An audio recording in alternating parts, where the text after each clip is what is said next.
کرنے لگے اما جان بتائیے ہمارے آقا کے اخلاق کیا تھے۔ سبحان اللہ۔ اما جان نے لمبی چوڑی بات نہیں کی اور بہت ہی خوبصورت جملہ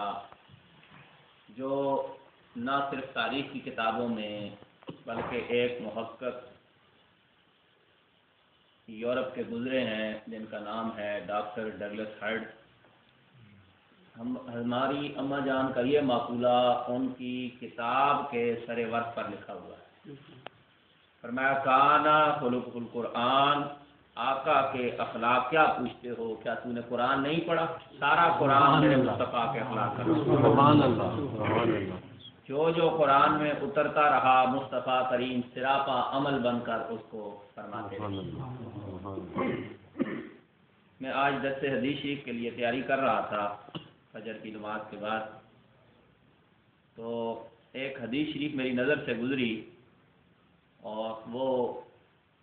ابو داؤد کی روایت بھی ہے اور حضرت امام حاکم نے اپنی مستدرک میں بھی اس کو بیان کیا ہے۔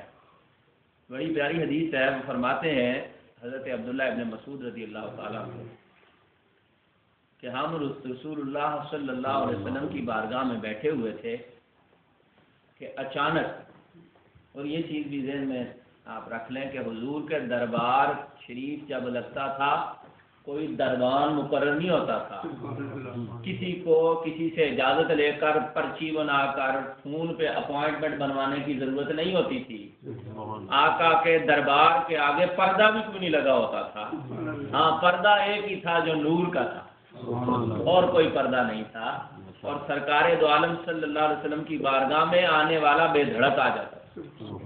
حضرت عبداللہ ابن مسعود فرماتے ہیں کہ ہم بیٹھے ہوئے تھے کہ اتنے میں اچانک سرکار دو عالم صلی اللہ علیہ وسلم مسکرائے اور آقا پاک کچھ تناول فرما رہے تھے کہ مدینے کی ایک چنچل عورت،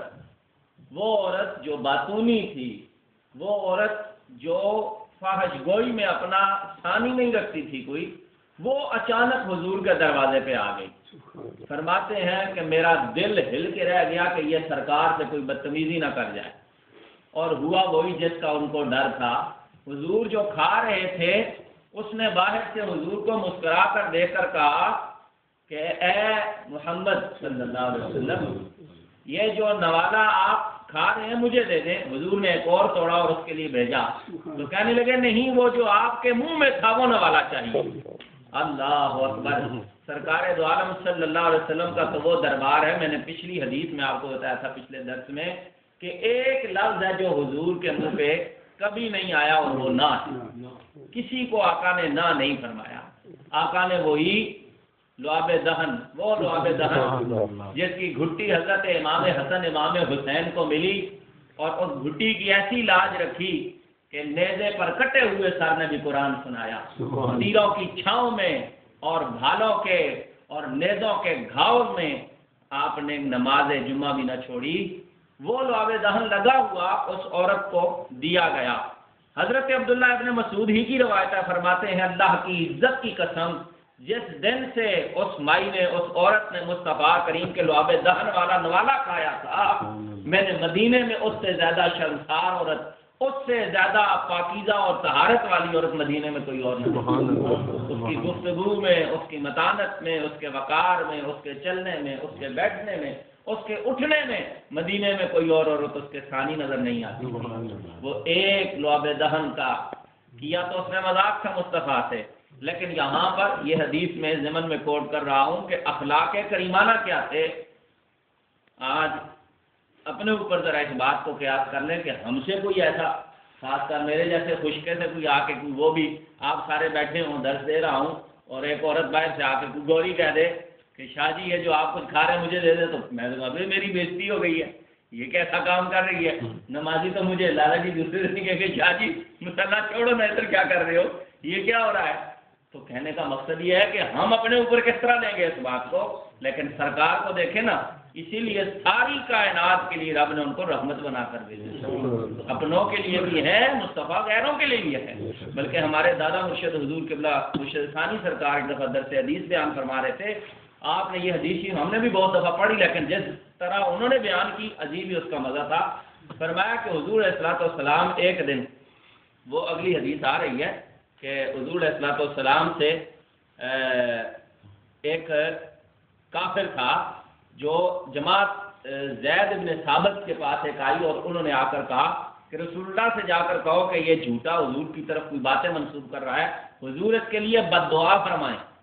تو حضور علیہ الصلوۃ والسلام کے پاس جب یہ بات لے کر گئے تو حضور نے فرمایا لا انا نبی الرحمت، نہیں میں تو نبی رحمت بنا کر بھیجا گیا۔ حضور علیہ الصلوۃ والسلام نے اپنی جانی دشمنوں کو بھی کبھی بد دعائیں نہیں دی۔ تو وہ اس مقام پر دادا مرشد جو حدیث کا درس دیتے فرمایا ایک دن حضور علیہ الصلوۃ والسلام کمال رحمت میں جوش میں آیا سمندر، تو حضرت سیدنا ابو بکر صدیق پاس بیٹھے تھے اور حضور دھیمی دھیمی آواز میں دعا مانگ رہے تھے۔ تو فرماتے ہیں کہ حضرت ابو بکر صدیق کے میرے کانوں میں آواز پڑی، حضور علیہ الصلوۃ والسلام عرض کر رہے تھے مولا کفار کو دونا عذاب نہ دینا۔ یاد رکھیے گا کافر جو ہے جو اللہ تعالیٰ کی وحدانیت کا توحید کا انکار کرتا ہے، رسول اللہ صلی اللہ علیہ وسلم کی رسالت کا انکار کرتا ہے، ایک عذاب اس کے لیے ہے توحید کا انکار کرنے کا اور دوسرا ہے رسالت کا انکار کرنے کا، تو یہ دونا عذاب ہے، قرآن میں بھی آتا ہے۔ تو حضور علیہ الصلوۃ والسلام نے فرمایا میں تو رحمت بنا کر بھیجا ہوں، میرے حصے والا عذاب ہٹا دے مولا، تو اپنی توحید کے معاملے میں کرتا رہے۔ یہ کمال محبت کی حدیث ہے، اس کو خشک ذہن نہیں سمجھ سکتا کہ یہ کتنی محبت میں جا کر حضور کفار کے لیے دنیا میں رحمت کیسے ہو کہ یہاں دعا مانگ رہے ہیں کہ اللہ کفار کو بھی دونا عذاب نہ دے، ان کے لیے بھی ہے وہی کہ وہ جو انہوں نے انکار کیا ہے، چونکہ ایک مسلمہ اصول ہے۔ اور صاحب سیرت کی کتاب جو پاکستان میں 97 میں صدارتی ایوارڈ یافتہ ہے سید الورا، میرے پاس اس کی 3 جلدیں پڑھی ہوئی لائبریری میں، اللہ تعالیٰ خوش رکھے، ہمارے شاہ صاحب کو انہوں نے ہدیہ پیش کیا تھا تو وہ پاکستان سے میں نے منگوائی۔ خوبصورت اس میں ایک بات لکھی حضرت قبلہ قاضی دائم صاحب نے کہ سرکار کی رحمت تو دیکھ کر یوں لگتا ہے، یہ جب وہ معاملہ ہوا فتح مکہ ہوا نا تو کمال تاریخ نے نظارہ دیکھا، اذهبوا انتم الطلقاء، پہلے پوچھا ان سے نا بتاؤ آج میں تمہارے ساتھ کیا کرنے والا ہوں، تو آگے سے جواب دیا، اور کوئی بات یہ نہیں کہہ رہے کہ یہ ہو گیا وہ ہو گیا، بہانے بازیاں نہیں، ایک ہی بات کی یعنی انتا کریم و ابن و کریم، آپ تو بڑے کریم ہیں اور کریم کے بیٹے ہیں۔ حضرت سیدنا عمر فاروق فرماتے ہیں اللہ کی عزت کی قسم میں دیکھ رہا تھا سرکار کا جس کجاوے میں بیٹھے ہوئے تھے اونٹ پہ حضور کا سر مبارک نیچے جھکا ہوا تھا، تو بعد میں پوچھا یا رسول اللہ کیا؟ فرمایا میں محمد رسول اللہ یہ دیکھ کے فتح کا منظر تو دل میں خیال آیا کہ کہیں میں رب کا وہ بندہ نہ بن جاؤں جو رب کی بارگاہ میں اتراتا ہے، تو اس لیے میں رب کے سامنے جھک گیا، کجاوے کے اوپر بیٹھے ہوئے۔ آج کوئی کسی ملک کو فتح کر لے طے کر دیتے ہیں سب کچھ، کسی چیز کو نہیں چھوڑتے، بچوں کو، عورتوں کو، درختوں کو، جانوروں کو، فصلوں کو، کسی کو بھی، لیکن سرکار دو عالم صلی اللہ تعالیٰ علیہ وسلم غزوہ خیبر جب ہوا، یہی ڈگلس ہارٹ صاحب بعد میں مسلمان ہو گئے، انہوں نے لکھا کہ میں مسلمان اس وجہ سے ہوا کہ حضور نے جب صحابہ کو ترتیب دی صفے تو ایک نصیحت کی، خبردار ہرے بھرے درختوں کو مت کاٹنا، عورتوں کو مت قتل کرنا، بچوں پہ ہاتھ مت۔ یہ رحمت کائنات، یہ اصول، میگنا کارٹا تو بعد میں آیا آپ کے برٹش میں، یہ سارے اصول کہاں سے آئے؟ یہ وہ اصول ہیں جو رب نے اپنے حبیب کو قرآن میں مسلم کر کے نازل کیے ہیں۔ آج ہماری تباہ و بربادی کا سبب ایک یہ بھی ہے کہ ہم نے حقیقت میں سرکار دو عالم صلی اللہ تعالیٰ علیہ وسلم کے وہ فرمان جو امت مسلمہ کے لیے آپ نے اپنے پیچھے چھوڑے تھے، فرمایا انی تارک مستقلین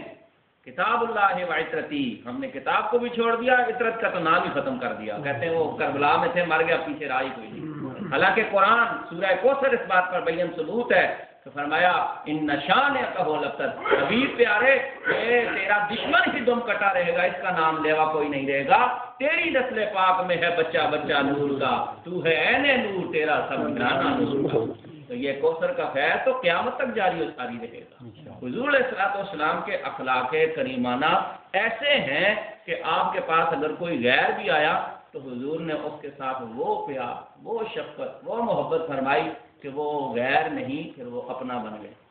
اور ایسا اپنا بن گیا کہ پھر حضور علیہ الصلوۃ والسلام اعلیٰ حضرت نے خوبصورت بات لکھی کہ مصر میں یوسف علیہ الصلوۃ والسلام کا حسن دیکھ کر زنان مصر نے، عورتوں نے جو فطرتاً کمزور پیدا کی گئی ہیں، انہوں نے اپنی انگلیاں کاٹ دی تھیں اور سر کٹاتے ہیں، تیرے نام پہ سر کٹاتے ہیں مردان عرب، یہ نہیں کہ عورتیں عرب کی کٹا رہی ہیں، مردان عرب، وہاں کٹ جانا یہ شعر اپنے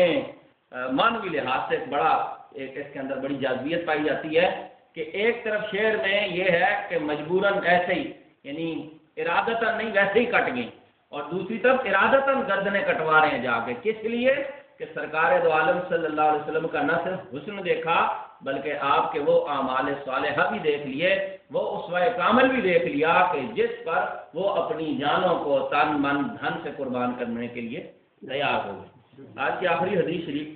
حضرت سیدنا علی کرم اللہ وجہ الکریم فرماتے ہیں کہ ایک یہودی جو پادری تھا، رسول اللہ صلی اللہ علیہ وسلم پر کچھ دینار قرض تھے، اس نے نبی کریم صلی اللہ علیہ وسلم سے تقاضا کیا، اے یہودی،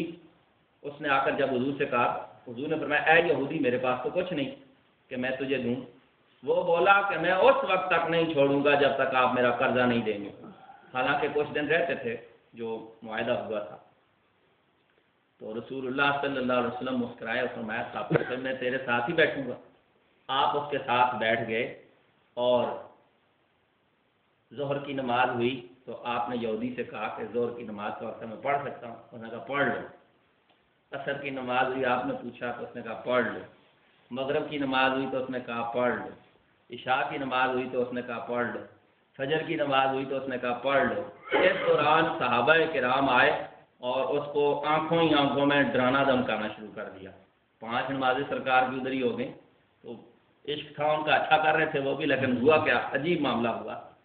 تو اتنے میں رسول اللہ صلی اللہ علیہ وسلم نے سمجھ لیا جو وہ اس کے ساتھ کر رہے تھے۔ تو صحابہ نے کہا یا رسول اللہ یہودی آپ کو روکے ہوئے ہے، تو رسول اللہ صلی اللہ علیہ وسلم کی آنکھوں میں آنسو آ فرمایا مجھے میرے رب نے اس بات پر منع کیا ہے کہ میں کسی عہد والے کافر وغیرہ پر بھی ظلم۔ جب دن چڑھ گیا تو یہودی بولا میں گواہی دیتا ہوں اشہد ان لا الہ الا اللہ وحدہ لا شریک لہ واشہد ان محمد عبدہ ورسولہ، اللہ کے سوا کوئی معبود نہیں، آپ اللہ کے رسول ہیں۔ میرا یہ سارا مال اللہ کی راہ میں، حضور جو کچھ میں آپ کے ساتھ برتاؤ کر رہا تھا میں اس لیے نہیں تھا، میں بلکہ آپ کی صفات دیکھنا چاہتا تھا جو تورات میں نے خود پڑھی کہ محمد بن عبداللہ وہ عبداللہ کے بیٹے ہیں، ان کی جائے ولادت مکہ ہے، جائے ہجرت طیبہ ہے، اور ان کی سلطنت شام میں ہے، نہ تو وہ سخت دل ہے نہ سخت زبان ہے، نہ بازاروں میں شور مچانے والے ہیں، نہ بری باتوں سے متصف ہیں، نہ سخت گیر ہیں، نہ برے کلام سے ہیں۔ گواہی دیتا ہوں کہ اللہ کے سوا کوئی معبود نہیں اور آپ اللہ کے رسول ہیں، میرا یہ سارا مال آپ کا ہے جیسا آپ فیصلہ فرمائیں۔ یہ ہے آپ کے اخلاق کریمانہ۔ اللہ تعالیٰ مجھے بھی اور آپ کو بھی، غیر تو غیر، ہم تو اب اپنوں سے بھی منہ موڑے بیٹھے ہیں، ہمیں اللہ تعالیٰ اپنوں کے ساتھ بھی اس میں معاشرت کرنے کی توفیق عطا فرمائے، ایک دوسرے کے حق حقوق کا خیال رکھنے کی توفیق عطا فرمائے۔ انت ولینا فی الدنیا والآخرہ توفنا مسلما والحقنا بالصالحین، صلی اللہ تعالی علی حبیبہ وقاسمہ محمد وعلی آلہ وصحبہ اجمعین۔ اللهم ربنا